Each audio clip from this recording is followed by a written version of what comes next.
So hi guys, welcome back to the channel. Let's start with a new video for your class 11th computer science. तो यार description में तुम्हें हमारी website की link मिल जाएगी। जैसे इधर तुम सिलेबस पर क्लिक करोगे तुम्हारा ऑफिशियल सिलेबस खुल जाएगा फॉर योर सेशन 2026-27। नीचे स्क्रॉल करना। आज की वीडियो में हम तुम्हारा unit 1 that is computer systems and organisation के ये 3 सब टॉपिक्स A to Z सारे टॉपिक्स डिटेल में कवर करने वाले हैं। So let's start with our very first that is introduction. What is computer? Computer is an electronic device that can accept data, process it and generates result. तो यार computer एक ऐसा electronic device है जिसके अंदर इनपुट, प्रोसेसिंग और output होती है।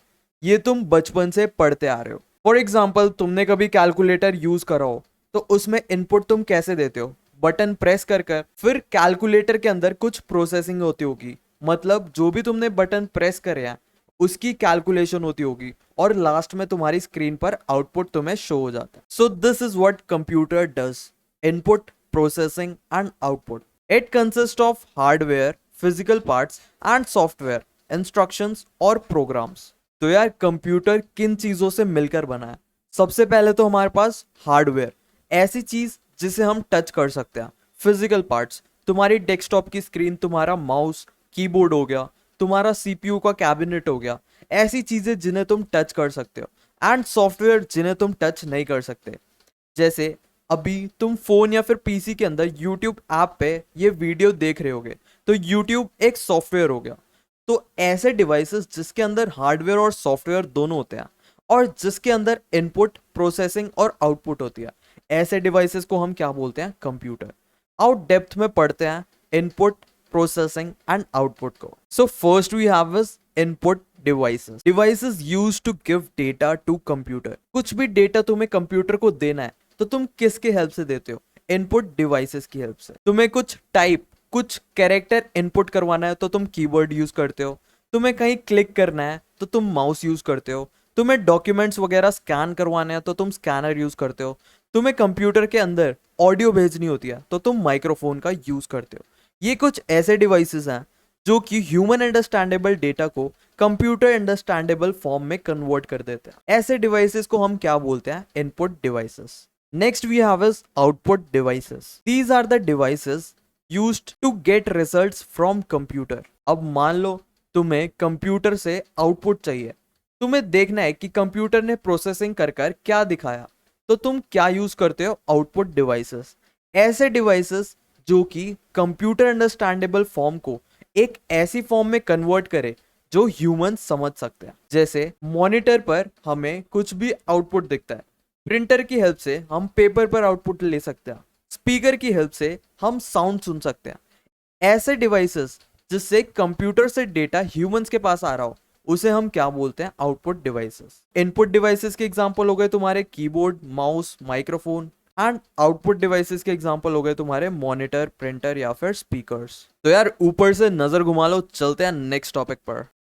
हमने इनपुट देख लिया, आउटपुट देख लिया। Let's move to our next topic that is processing. अब जैसे तुम्हारे पास तो दिमाग है नहीं, बट कंप्यूटर के पास अपना ब्रेन होता है, उसे हम क्या बोलते हैं? Central processing unit. बहुत सारे बच्चों के दिमाग में ऐसी इमेज रहती है सीपीयू की, बट ये एक तरीके से गलत है। ये जो तुम देख रहे हो इसे हम बोलते हैं कैबिनेट। इसके अंदर बहुत सारी चीजें होती हैं और सीपीयू एक इसका पार्ट है। ये पूरा का पूरा डब्बा सीपीयू नहीं है, इस पूरे डब्बे को हम कैबिनेट बोलते हैं। अब देखो इधर तुम्हारे जितना भी स्टोरेज रिलेटेड हार्डवेयर डिवाइस होते हैं इसके अंदर आते हैं। इधर हार्ड ड्राइव वगैरह आती हैं। हार्ड ड्राइव में भी हम डेटा को स्टोर करके रखते हैं। फिर हो गई तुम्हारी मेमोरी, रैम। तुम इधर, अभी हम आगे पढ़ेंगे रैम क्या होता है, तो रैम को हम इधर फिक्स करते हैं। उसके बाद ये रहा प्रोसेसर, जो एक्चुअल सीपीयू होता है, एक्चुअल ब्रेन होता है कंप्यूटर का, जो सारा का सारा काम करता है, वो इधर कहीं पर लगता है। Then motherboard. तुमने एक ग्रीन कलर का ऐसा प्लेट टाइप देखा होगा जिसके अंदर सब कुछ अटैच होता है, उसे ही हम क्या बोलते हैं? मदरबोर्ड। फिर ग्राफिक्स कार्ड तुम्हारे यहाँ लगे होते हैं जिससे डिस्प्ले वगैरह दिखती है। एंड नीचे होता है तुम्हारा पावर सप्लाई जो तुम डायरेक्ट ने सॉकेट्स वगैरह से कनेक्ट करते हो। तो पूरा डेप्थ में नहीं जाना हमें, बस मैं तुम्हें ये इसलिए बता रहा हूँ कि यूजुअली बच्चे समझते हैं कि सीपीयू ये पूरा का पूरा डब्बा है। नहीं, ये पूरे का पूरा डब्बा खाली डब्बा होता है। इसके अंदर बहुत सारी चीज़ें हम अटैच करते हैं और प्रोसेसर जो कि एक्चुअल सीपीयू होता है वो भी इस डब्बे में जाता है। इसलिए यूजुअली हम इस पूरे डब्बे को सीपीयू बोलते हैं। तो मैं समझ आया एक चिप में और पूरे कैबिनेट में क्या डिफरेंस है। ये जो चिप होती है एप्पल के डिवाइसेस या फिर मैक वगैरह में एम सीरीज होती है, M1, M2, M3, M4। तुमने सुना होगा अभी लेटेस्ट ट्रेंडिंग में M4 चिप चल रही है, या फिर तुमने AMD की चिप सुनी होगी, इंटेल वगैरह की चिप्स तो तुमने सुनी होगी। ये छोटी छोटी चिप्स होती हैं जो कि इस कैबिनेट के अंदर अटैच होती है और इसे ही हम बोलते हैं प्रोसेसर। अब इनका काम क्या क्या होता है? It directs, guides and control the performance of our computer. हमारे कंप्यूटर की पूरी परफॉर्मेंस को डायरेक्ट करता है, मतलब डायरेक्शन दिखाता है कहाँ पे क्या करना है, गाइड करता है, अच्छे से कंट्रोल कर रखता है कि इधर ये होगा, इधर ये होगा। हर एक चीज तुम्हारा सीपीयू परफॉर्म करता है। इसको हम क्या बोलते हैं? ब्रेन ऑफ कंप्यूटर या फिर माइक्रो प्रोसेसर। अब सीपीयू भी फर्दर 3 चीजों से मिलकर बना है। सबसे पहला होता है कंट्रोल यूनिट, सेकंड होता है ALU, थर्ड होता है मेमोरी यूनिट। इस पूरी चीज को हम क्या बोलते हैं? प्रोसेसर। ये जो प्रोसेसर है इसके अंदर ये सारी चीजें होती है, कंट्रोल यूनिट, ALU और मेमोरी यूनिट। और ये रहा तुम्हारा इनपुट और ये रहा तुम्हारा आउटपुट। आओ अब इन तीनों चीजों को डिटेल में कवर करते हैं। First we have is control unit. It tells what to do and when. ये बताता है पूरे पीसी को कि कब क्या करना है, कहां पर क्या करना है। It controls all input and output devices. तुम्हारे पीसी के अंदर जितने भी इनपुट और आउटपुट डिवाइसेस लगे होते हैं हर एक चीज को कंट्रोल कर रखता है कौन? तुम्हारा control unit. It controls data flow. Data कहां से कहां ट्रैवल हो रहा है, तुम्हारे माउस से प्रोसेसर पे जा रहा है, प्रोसेसर से तुम्हारी स्क्रीन पर आ रहा है, किधर से डेटा कहां जा रहा है, वो हर एक चीज कौन कंट्रोल करता है? तुम्हारा control unit. Next we have is arithmetic logical unit. तुम्हारे मैथ से रिलेटेड जितने भी ऑपरेशंस होते हैं या फिर ट्रू फॉल्स वाले ऑपरेशंस होते हैं सब कौन परफॉर्म करता है? तुम्हारा अरिथमेटिक लॉजिकल यूनिट। अरिथमेटिक जहां भी आ जाए मतलब समझ जाना मैथमेटिक्स से रिलेटेड। एंड लॉजिकल में ये बताता है यस या फिर नो। जैसे ये पूछेगा भाई यहाँ पर इस स्क्रीन पर ये चीज दिखा दे, तो ये अरिथमेटिकल लॉजिकल यूनिट कंट्रोल करेगा नो, और अगर दिखाना होगा तो ये बोल देगा यस दिखा दो। ऐसी छोटी छोटी चीजें सब कुछ कौन कंट्रोल करता है? तुम्हारा ALU। लास्ट में हमारे पास होता है रजिस्टर। रजिस्टर एक टाइप की मेमोरी है जो कि बहुत छोटी होती है और बहुत फास्ट होती है। इसके अंदर डेटा टेम्परेरी स्टोर होता है। आगे हम कंप्यूटर मेमोरी डेप्थ में कवर करेंगे, तब देखेंगे रजिस्टर्स को और डिटेल में। तुम्हें अभी तक समझ आया जो मैंने पढ़ाया? So this was all processing वाला part. So let's see our next topic, that is computer memory. Why computer needs memory. तो यार तुम्हारे कंप्यूटर को आखिर मेमोरी की जरूरत ही क्यों है? तुम्हारे पास तो मेमोरी है नहीं, बट अगर 1% भी मेमोरी तुम्हारे पास है तो तुम कुछ ना कुछ डेटा याद रखते हो, कुछ ना कुछ याद रखते हो कि तुम्हारी एक्स ने तुम्हारा कैसे काटा था। तो कंप्यूटर को मेमोरी किस लिए चाहिए? To store the data and instructions for processing. मैंने अभी इतना सारा बताया था कि कंप्यूटर के अंदर प्रोसेसिंग होती है। अब प्रोसेसिंग होती किस चीज की है? डेटा की। जो भी तुम डेटा उसे इनपुट देते हो। अब तुमने इनपुट दे दिया, बट उस डेटा के साथ क्या करना है वो तुम्हें कौन बताता है? इंस्ट्रक्शंस। तो डेटा और इंस्ट्रक्शंस दोनों को स्टोर करने के लिए क्या काम आता है? तुम्हारा computer memory. It is use to store the data and instructions for processing. अब तुम्हें एक मस्त सी चीज बताता हूँ। Computer only understands 0 and 1। जैसे तुम्हें इंग्लिश तो तुम्हें क्या ही आती होगी, तुम्हें हिंदी लैंग्वेज, इंग्लिश या फिर भोजपुरी, ऐसी लैंग्वेजेस तुम्हें हो सकता है समझ आती है, बट कंप्यूटर को ये कुछ भी समझ नहीं आता। कंप्यूटर को ना ही इंग्लिश समझ आती है, ना ही हिंदी समझ आती है, ना ही तुम्हारी भोजपुरी या फिर रशियन समझ आती है। कंप्यूटर बस समझता है तुम्हारा 0 एंड 1। कंप्यूटर की लैंग्वेज में बस ये 2 कैरेक्टर एग्जिस्ट करते हैं। तो जितनी भी चीजें कंप्यूटर को हम समझाते हैं, इनपुट देते हैं, वो 0 1 की फॉर्म में इवेंचुअली कन्वर्ट होता है। तो अभी हम देखेंगे थोड़ा डेप्थ में ये 0 एंड 1 आखिर है क्या। इस 0 या फिर 1 को हम क्या बोलते हैं? बिट। BIT, bit. ठीक है, याद रखना, या तो 0 या तो 1, इस चीज को हम क्या बोलते हैं? बिट। जब हम आपस में 4 बिट कंबाइन कर देते हैं, मतलब या तो तुमने 0 0 1 1 1 0 1 1 1 1 1 1, मतलब ऐसा कॉम्बिनेशन बनाया जिनके अंदर टोटल 4 बिट्स आ रही है, उस चीज को हम क्या बोलते हैं, निबल। बहुत बार तुम्हारे एमसीक्यूज में आता है कि 4 बिट्स को अगर हम कंबाइन कर दे तो क्या बोलते हैं, उसे हम क्या बोलते हैं, निबल। सिमिलरली अगर हम आपस में 8 बिट्स कंबाइन करते हैं उसे हम बोलते हैं बाइट। क्या, उसे हम बोलते हैं BYTE, दैट इज बाइट। 0 और 1 मिलाकर टोटल 8 कैरेक्टर्स होने चाहिए, ठीक है। सिंगल 0 या 1 को हम क्या बोलते हैं, बिट। जब 4 बिट्स आपस में कंबाइन कर जाए तो उसे हम क्या बोलते हैं, निबल। और जब 8 बिट्स आपस में कंबाइन कर जाए उसे हम क्या बोलते हैं, बाइट। ये बाइट वही है जब तुमने वाईफाई वगैरह की स्पीड या अपनी पेन ड्राइव पे देखा होगा 32 GB, ये जो जीबी लिखा है वो होता है गीगाबाइट। ऐसी तुमने बहुत बार अपनी वाईफाई की स्पीड देखी होगी 100 MB पर सेकेंड। आओ देखते हैं यूनिट्स ऑफ मेमोरी के अंदर कि केबी, एमबी, जीबी आखिर होते क्या है। अब जैसे 1 किलोग्राम में 1000 ग्राम होते हैं, बट 1 किलो बाइट के अंदर 1024 बाइट्स होते हैं। ये याद रखना, पेपर में मैंने अपने टाइम पे गलती करी थी जब मैं 11th में था, तुम्हें ये गलती रिपीट नहीं करनी। 1 किलोबाइट के अंदर 1024 बाइट्स होते हैं। सिमिलरली 1 MB के अंदर, तुमने MB बहुत बार सुना होगा, तुम्हारी पेन ड्राइव पे भी लिखा रहता है या तुम्हारी वाईफाई की स्पीड पे भी लिखा रहता है 50 MB पर सेकेंड। तो उस MB का मतलब क्या है, उसके अंदर 1 MB के अंदर 1024 किलोबाइट्स होते हैं। और 1 किलोबाइट के अंदर इतने सारे बाइट्स होते हैं। और 1 बाइट क्या होता है, 8 बिट्स को जब हम कंबाइन कर देते हैं। तुम्हें समझ आ रहा है मैं क्या कहना चाह रहा हूं। जैसे 1 किलोग्राम में 1000 ग्राम होते हैं, सिमिलरली 1 किलोबाइट में 1024 बाइट्स होते हैं। अब बाइट्स मैंने तुम्हें बता ही दिया, बाइट्स क्या होता है, जब हम 8 बिट्स को आपस में कंबाइन कर देते हैं। तो ऐसे ऐसे स्टोरेज तुम्हारी बढ़ती जाती है। सबसे ज्यादा स्टोरेज होती है तुम्हारी पीबी, फिर होती है टीबी, फिर जीबी, फिर एमबी, फिर केबी। तो सबसे ज्यादा इज पीबी एंड सबसे कम स्टोरेज इज केबी। तो ये डायग्राम एकदम रट लेना, इससे बहुत सारे न्यूमेरिकल क्वेश्चंस बन जाएंगे। जैसे 5 टीबी के अंदर कितने केबी होते हैं, तो तुम मैथ्स तो तुम्हारी इतनी आती होगी तुम्हें, तुम इजीली कर लोगे।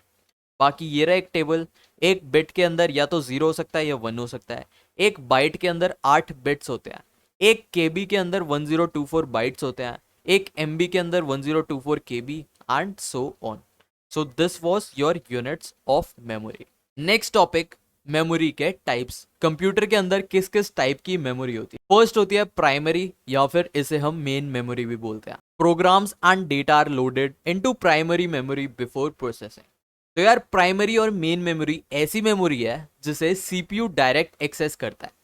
मतलब सीपीयू को कुछ भी स्टोरेज से उठाना होता है तो वो डायरेक्ट प्राइमरी या फिर मेन मेमोरी के पास जाता है और बोलता है भाई मेरे को ये डेटा दे दे, मेरे को ये इंस्ट्रक्शंस दे दे, मेरे को प्रोसेसिंग करनी है। प्राइमरी मेमोरी में जितना भी डेटा स्टोर होता है वो सीपीयू डायरेक्ट एक्सेस करता है।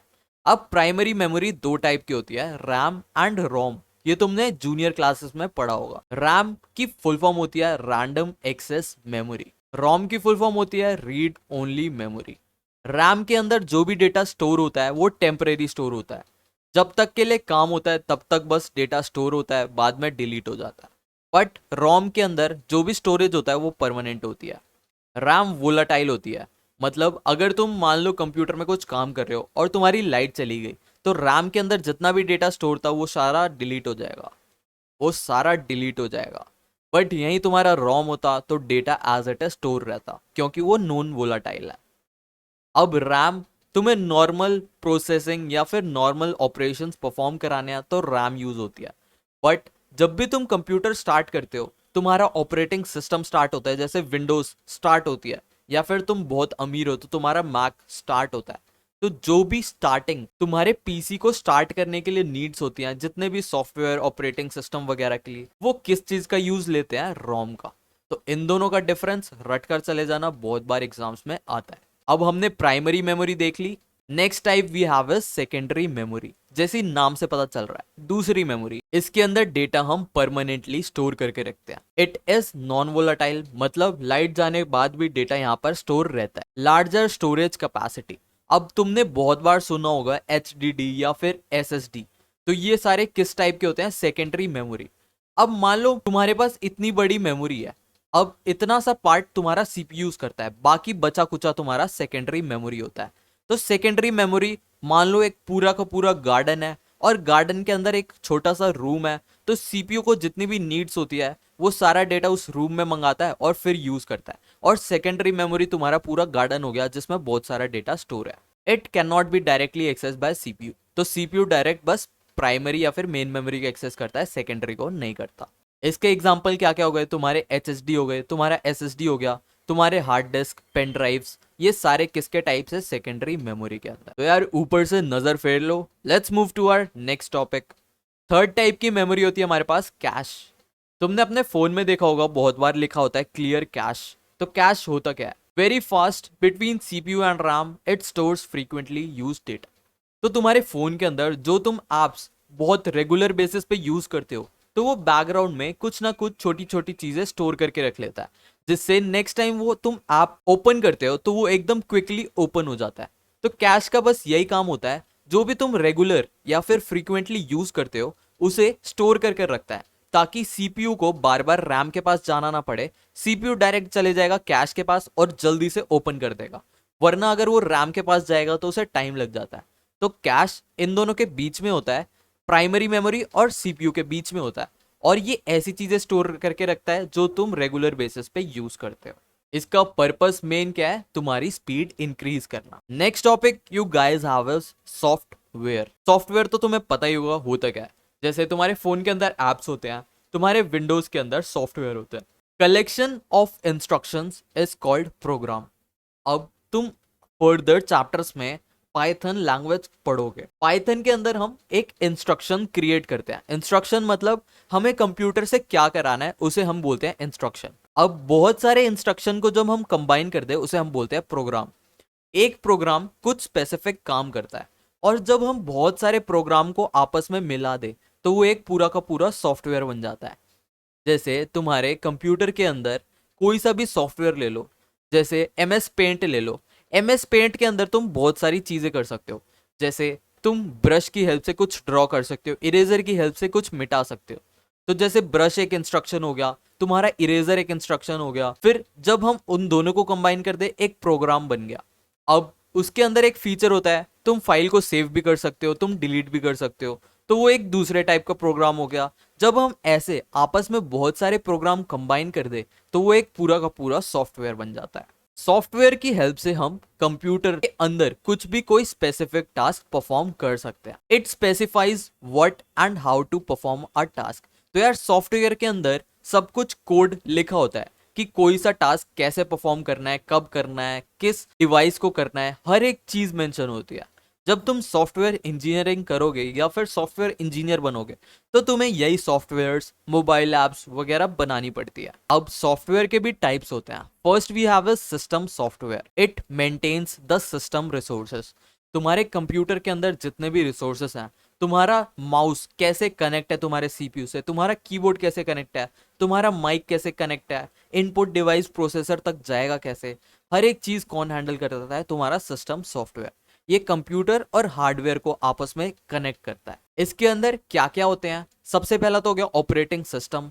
Next we have a system utilities. इसके अंदर तुम्हारे कंप्यूटर के मेंटेनेंस टूल होते हैं।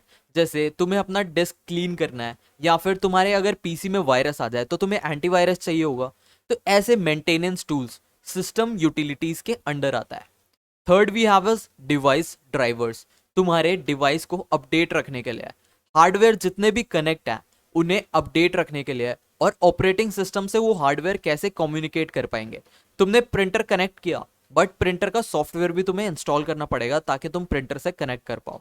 तुमने ग्राफिक्स कुछ ड्राइवर इंस्टॉल करा, जिसके बाद तुम ग्राफिक कार्ड यूज कर सकते हो। तो सिस्टम सॉफ्टवेयर के अंदर फर्दर ये तीन कैटेगरीज है। ऑपरेटिंग सिस्टम का एक पूरा टॉपिक अभी हम कवर करेंगे। नेक्स्ट भी होता है इसके अंदर सिस्टम यूटिलिटीज, जो कि मेंटेनेंस में हेल्प करता है। और थर्ड होता है डिवाइस के ड्राइवर। जितने भी हार्डवेयर हम कनेक्ट करते हैं उनके लिए एक ड्राइवर होता है जिससे हम कनेक्शन इजीली बना पाते हैं। सिस्टम सॉफ्टवेयर के बाद नेक्स्ट आता है हमारे पास एप्लीकेशन सॉफ्टवेयर। जैसे नाम से पता चल रहा है, किसी स्पेसिफिक एप्लीकेशन का software. Software design to perform specific task by end user. किसी एक पर्टिकुलर पर्सन को कोई पर्टिकुलर काम करना है, उस काम को करने के लिए जो सॉफ्टवेयर क्रिएट होते हैं उसे हम बोलते हैं एप्लीकेशन सॉफ्टवेयर। जैसे ये जनरली बिगर ऑडियंस के लिए बनती है। जैसे एक फोटोशॉप बना दिया, अब जिन जिन को फोटो एडिटिंग करनी है वो फोटोशॉप डाउनलोड कर सकता है। एमएस वर्ड जिनको डॉक्यूमेंट में काम करना है वो MS वर्ड यूज कर सकते हैं, जिनको गाना सुनना है वो स्पॉटिफाई यूज कर सकते हैं, और जिनको अपना कटवाना है वो टिंडर वगैरह यूज कर सकते हैं। तो जनरल पर्पस जो कि मास ऑडियंस, बिगर ऑडियंस को एक साथ टारगेट करती है, वो होते हैं general purpose application software. Next होता है कस्टमाइज। मान लो तुम्हारा एक स्कूल है, स्कूल को अब स्टूडेंट्स मैनेज करने के लिए, फीस वगैरह मैनेज करने के लिए एक सॉफ्टवेयर चाहिए। तो तुम जाओगे किसी कंपनी के पास, बता दोगे कि यार मेरे को ऐसा सॉफ्टवेयर चाहिए जिसके अंदर मैं स्टूडेंट्स का ट्रैक कर पाऊँ, कि उनकी अटेंडेंस, उनकी फीस वगैरह ट्रैक कर पाऊँ। तो एक कस्टमाइज, अपने नीड्स के अकॉर्डिंग तुम एक सॉफ्टवेयर बना रहे हो, तो ये ऐसा एप्लीकेशन सॉफ्टवेयर हो गया जो कि कस्टमाइज है, यूजर रिक्वायरमेंट के अकॉर्डिंग तुम बनवाते हो। सो this was categories of softwares. तो सॉफ्टवेयर के क्या क्या टाइप्स हैं, एक होता है सिस्टम और एक होता है एप्लीकेशन। सिस्टम सॉफ्टवेयर के फर्दर सब टाइप्स हमारे पास है operating system utilities and device driver. अब चलते हैं हमारे नेक्स्ट टॉपिक पर। अब आंखें और अपनी जी खोलकर ध्यान से सुनना, क्योंकि मैं जो बताने वाला हूँ बहुत इंपॉर्टेंट है। तुम अपने सीनियर क्लासेस में इसका बहुत ज्यादा यूज करोगे। Programming language. अब कंप्यूटर को इंग्लिश हिंदी कुछ तो समझ नहीं आता, कंप्यूटर को समझ आता है कोडिंग वगैरह। हम कोडिंग करते हैं और कंप्यूटर उस कोडिंग की हेल्प से समझता है कि उसे क्या परफॉर्म करना है। तो ये जो कोडिंग लैंग्वेजेस होती है इसे ही हम क्या बोलते हैं, प्रोग्रामिंग लैंग्वेज। प्रोग्रामिंग लैंग्वेज हमारी दो टाइप की होती है, एक होती है हाई लेवल, एक होती है लो लेवल। हाई लेवल ऐसी लैंग्वेज जिसके अंदर हम इंग्लिश में कोड करते हैं, जैसे पाइथन। पाइथन अभी हम फर्दर चैप्टर्स में कवर करेंगे। तो वो पाइथन एक हाई लेवल लैंग्वेज है, मतलब इंग्लिश के अंदर हम कोडिंग करते हैं। बट एक होती है लो लेवल लैंग्वेज जिसके अंदर हम 0 1 का यूज करते हैं, या फिर ऐसे शॉर्टकट वर्ड का यूज करते हैं। कंप्यूटर को बस बाइनरी लैंग्वेज समझ आती है, दैट इज 0 and 1। तो हमें इसको भी बाइनरी में कन्वर्ट करना पड़ता है और इसको भी बाइनरी में कन्वर्ट करना पड़ता है। तो असेंबली लैंग्वेज को बाइनरी लैंग्वेज में जो कन्वर्ट करता है उसे हम बोलते हैं असेंबलर। क्या? असेंबलर। असेंबलर असेंबली लैंग्वेज को बाइनरी लैंग्वेज में कन्वर्ट करता है। ऐसी होता है एक हमारे पास कंपाइलर। कंपाइलर क्या करता है, तुम्हारे हाई लेवल लैंग्वेज, मतलब जब तुम इंग्लिश में कोड करते हो तो उस कोड को 0 1 में कन्वर्ट कौन करता है, तुम्हारा कंपाइलर। एंड इंटरप्रेटर का भी सेम काम होता है। आउट डिफरेंस देखते हैं कंपाइलर और इंटरप्रेटर का। कंपाइलर क्या करता है, तुम्हारा पूरा का पूरा प्रोग्राम उठाता है, उसे एक साथ कंपाइल कर देता है, किसके अंदर, बाइनरी लैंग्वेज के अंदर। बट इंटरप्रेटर क्या करता है, एक एक लाइन करके उठाता है। उसने लाइन 1 कोड की उठाई, फिर उसे 0 1 में कन्वर्ट कर दिया, लाइन 2 उठाई फिर कन्वर्ट कर दिया, लाइन 3 उठाई कन्वर्ट कर दिया। तो कंपाइलर पूरा का पूरा कोड एक साथ कन्वर्ट कर देता है, किसके अंदर, 0 और 1 के अंदर। बट इंटरप्रेटर एक एक लाइन कर कर करता है।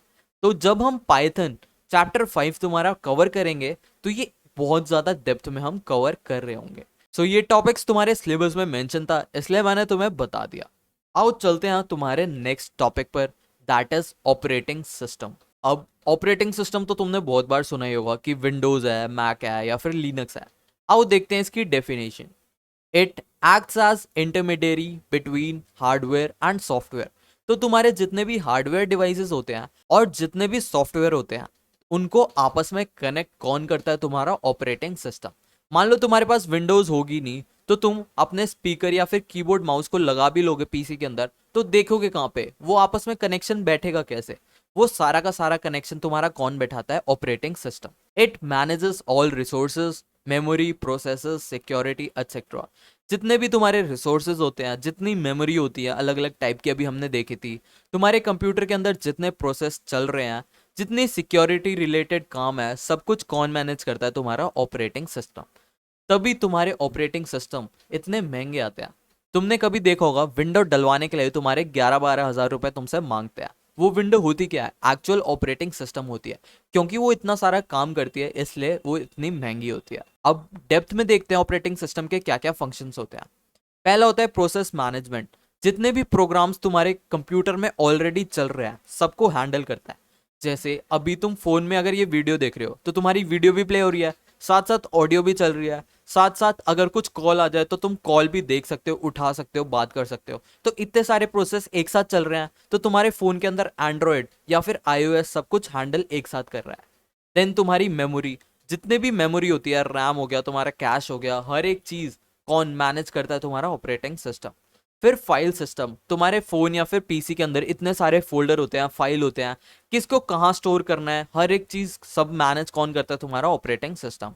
उसके बाद डिवाइस मैनेजमेंट, तुम अपने पीसी से कितने डिवाइस कनेक्ट कर रहे हो, कितने तुम्हारे स्पीकर है, कितने माइक है, कितने स्कैनर, प्रिंटर, हर एक डिवाइस को मैनेज कौन करता है, तुम्हारा ऑपरेटिंग सिस्टम। देन सिक्योरिटी, तुम्हारे ऑपरेटिंग सिस्टम हैक ना हो जाए, एंटीवायरस प्रॉपरली इंस्टॉल्ड हो, Windows time to time update होती रहे, ये सब भी ऑपरेटिंग सिस्टम हैंडल करता है। और लास्ट इज यूजर इंटरफेस, तुम कंप्यूटर को कैसे देखोगे, मतलब जैसे अभी तुम वीडियो देख रहे हो तो प्ले पॉज का बटन है, स्क्रीन पर कुछ ना कुछ तुम्हें दिख रहा है, जो भी चीज तुम्हें दिखती है एक्चुअल में उसे हम बोलते हैं यूजर इंटरफेस। वो भी तुम्हें कौन दिखाता है, ऑपरेटिंग सिस्टम। तो इतने सारे काम होते हैं तुम्हारे ऑपरेटिंग सिस्टम के। Next topic you guys have is operating system user interface. तो ऑपरेटिंग सिस्टम के क्या क्या इंटरफेस होते हैं। इंटरफेस मतलब कैसे तुम अपने कंप्यूटर से इंटरैक्ट करते हो। तुम्हें कैसे पता यहाँ पे बटन है, यहाँ क्लिक करना है, तुम्हें दिखता है ना कि ये बटन है, इस पर क्लिक कर सकते हैं, तो वो बटन शो होना, ये सारा एक इंटरफेस होता है। इंटरफेस हमारे पास दो टाइप के होते हैं। पहला होता है ग्राफिकल यूजर इंटरफेस, जिसे हम GUI भी बोलते हैं। इसके अंदर आइकन्स होते हैं, विंडोज होते हैं, माउस होते हैं। जैसे तुम माउस अगर पीसी पे यूज कर रहे हो तो तुम्हें एक बटन दिखा, अब बटन क्लिक करने के बाद क्या होगा, ये सारी चीजें कौन हैंडल करता है, तुम्हारा GUI, that is graphical user interface. जैसे यूट्यूब के सर्च बार पर क्लिक कर कर तुम कीबोर्ड से कुछ टाइप करते हो, मान लो स्क्रीन पर पूरी स्क्रीन ब्लैक हो, तुम्हें क्या पता होगा कहाँ पर क्लिक करके कहाँ क्या टाइप करना है। तो ये हर एक चीज कौन मैनेज करता है, तुम्हारा GUI। इसका एग्जाम्पल हो गया तुम्हारी विंडोज। एक और टाइप का सॉफ्टवेयर होता है जिसके अंदर हम बस टाइप करते हैं, एक ब्लैक की स्क्रीन आती है। बहुत बार मूवीज में तुमने देखा होगा, हैकर्स वगैरह को वो स्क्रीन यूज करते हुए दिखाया जाता है। पूरी की पूरी स्क्रीन ब्लैक होती है और बस तुम टाइप कर कर करके पूरा कंप्यूटर चलाते हो। उसके अंदर कोई भी आइकन नहीं होता, कोई भी इमेज नहीं होती, कोई भी फोल्डर का आइकन नहीं होता, बस तुम टाइप कर कर कर पूरा कंप्यूटर एक्सेस करते हो। तो ये बहुत हैवी प्रोग्रामर्स के लिए होती है, जो कि कंप्यूटर की बहुत डीप नॉलेज रखते हैं। ये पूरा टेक्स्ट बेस्ड होता है, इसके अंदर तुम कमांड्स और कोड वगैरह लिखते हो। इसका एक एग्जांपल हो गया कमांड प्रॉम्प्ट। तुम अपने विंडोज में जाके सर्च कर सकते हो कमांड प्रॉम्प्ट, और तुम्हें जो स्क्रीन दिखेगी उसे ही हम क्या बोलते हैं, कमांड लाइन इंटरफेस। तो ऑपरेटिंग सिस्टम के तुम्हारे एग्जाम्पल हो गए, तुम्हारा विंडोज 90% ऑफ बच्चे यूज करते होंगे, 10% अमीर बाप के बच्चे मैक OS यूज करते होंगे, और लिनक्स यूज करते हैं, जो कि पे नहीं करना चाहते तुम्हारे मैक और विंडोज के लिए। लिनक्स फ्री होती है, तुम फ्री में डाउनलोड कर यूज कर सकते हो, बट स्टार्टिंग में इसका इंटरफेस बहुत कॉम्प्लेक्स होता है। तो आई वुड प्रेफर कि तुम विंडोज में ही पैसा इन्वेस्ट कर यूज करना सीखो। So this was your entire unit 1, that is introduction to computer system. Thank you guys for watching the lecture. See you in the upcoming videos.